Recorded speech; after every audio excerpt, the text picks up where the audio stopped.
Welcome to my home. I'm Graham Johnson. I'm sitting here in my library with my good friend Jeremy Sams. Jeremy and I have known each other for 40 years. It's no secret, I think, that his father, Eric Sams, was a huge influence on me in every respect in terms of thinking about Lieder and writing. So I owe Eric a huge amount, and actually that Jeremy came and provided all the translations for this book, Poulenc, The Life in the Songs. It's a book that we're going to speak about today because all of the translations are newly done by Jeremy. And what's a great thing, if I may say so, is that Jeremy knew these songs very well as music 40 years ago when we first met. And we both fell in love with Poulenc more or less at the same time. I'm older than Jeremy, so he was more of a child prodigy in doing so. That I must admit. But in a sort of a sense, it's amazing, isn't it? Your dad knew so much about Lieder and he left the French song area to you. Yes. No, he never quite got French song. We used to have an example of my father. He didn't like late forêt. I love late forêt. He couldn't stand late forêt. And we would argue about that. So that was my adolescent rebellion, liking late forêt. Wasn't exactly burning the house down, but that felt like that. It's the type of esoteric childhood rebellion that most of us would dream of having.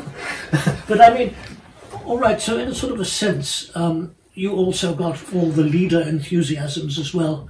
But the French song came to you. Why, do you think? Did you study French particularly? Were you a very good French student? I did French and German at university at Cambridge, but before then, my dad, another strange upbringing, we would have days of once a fortnight. We'd have a German day and a French day.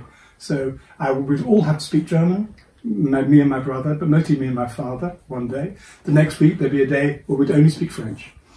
And the reason for that was my father wanted me to understand and appreciate Ulrike Eichendorff in German, and Verlaine and, Victor Hugo and all the French writers who make Fauré, and Duparc, his other passion. So I got to know Baudelaire, but in that way. And the other thing he taught me, I don't know if this is relevant, is this. He would sit at the piano and say, because this poem does this, the music does this. And that was a self-evident truth to me when I was really young. And for some reason, I now realise what a gift that was, to be told, because the poem does this, the music does this.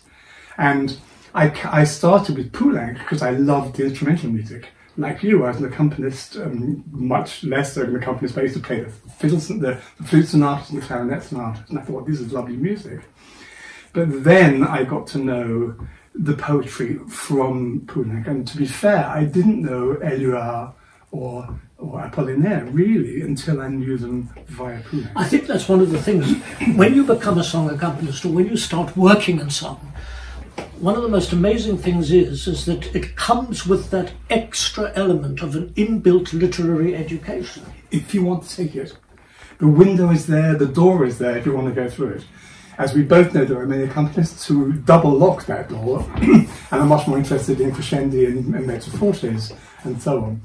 But what we know, and I think you've taught me as much as anyone, is that a song doesn't exist without a poem. And a composer puts a poem on his piano, and it maybe fits his mood, or maybe he leads through an anthology, he finds the right poem for his mood, and that's what makes the song.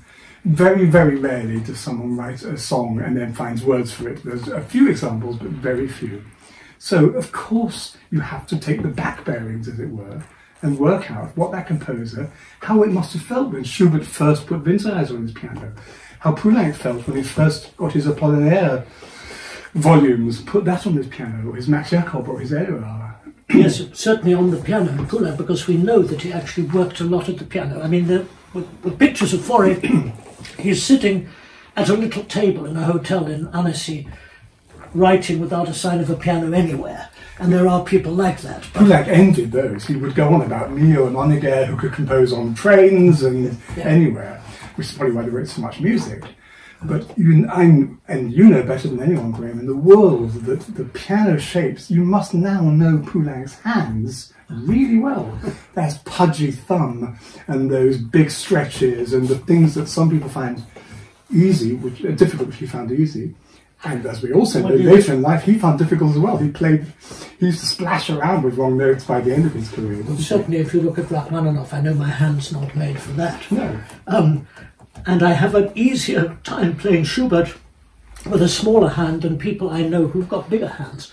And that, I think, is something about, you can imagine Schubert's hands not being even as big as mine. I mean, he was a compact, short individual, and I don't think his hands were large. But talking of that, we don't want to start talking about size of hands, because that comes into one of the songs of the chanson Gaillard.